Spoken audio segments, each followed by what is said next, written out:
السلام علیکم ستړي مسئ نن سه شنبه د 1403 کال د 12مې میاشتې اوومه نیټه چې د 2025 کال د فبروري له 15 نیټې سره سمون دی. د سکون راډیو د ویبپاڼې او خپل رسنیو څخه مو د نن ورځې لنډ او مهمو خبرونو ته زه خلیل الله هیوادمل هرکلی کوم.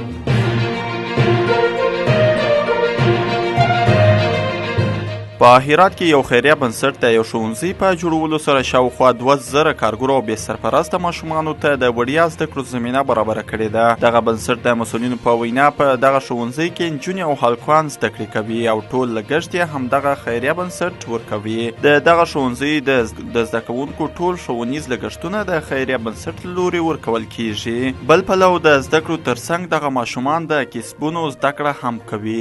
دغه بنسټ مسؤلین وایي په راتلونکي کې به 4,000 کارګرو او بې سرپرسته ماشومانو ته په دغه ښوونځي کې د زده کړو زمینه برابره سي.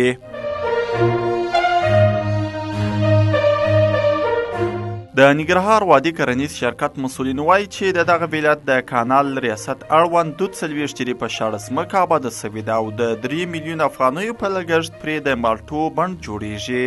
د یاد شرکت رسنیز دفتر ویلي چې دا ځمکه د یاد شرکت د څلرم فارم په لومړي بلاک کې موقعیت لري چې له کلونو راهیسې شاړه وه او اوس د مالټو بڼ لپاره چمتو سوې ده.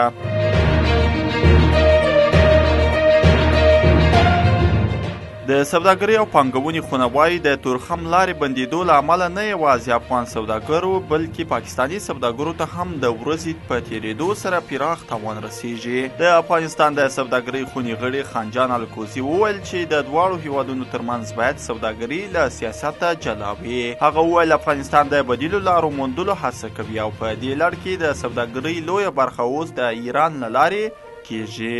پاکستان لوري 3 ورځې وړاندې د تورخم دروازه هغه مهال وتړل چې سرپرست حکومت ځواکونو د ډیورنډ فرضي کرښې ته څیرمه د تاسیساتو پر جوړولو بوخت وه.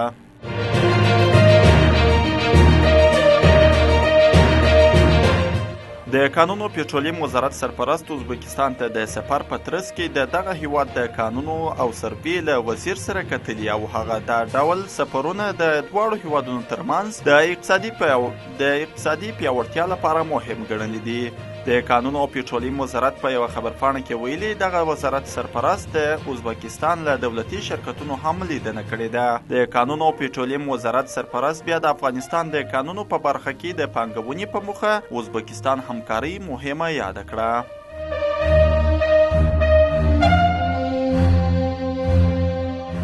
پاکستانی رسنیو ویلي چې پرون د شمالي وزیرستان په سپینوام تحصیل سیمه کې د پولیسو پر یوې پوستې د برید په پایله کې 4 امنیتي عسکر وژل سوي او 2 نور ټپیان سوي دي.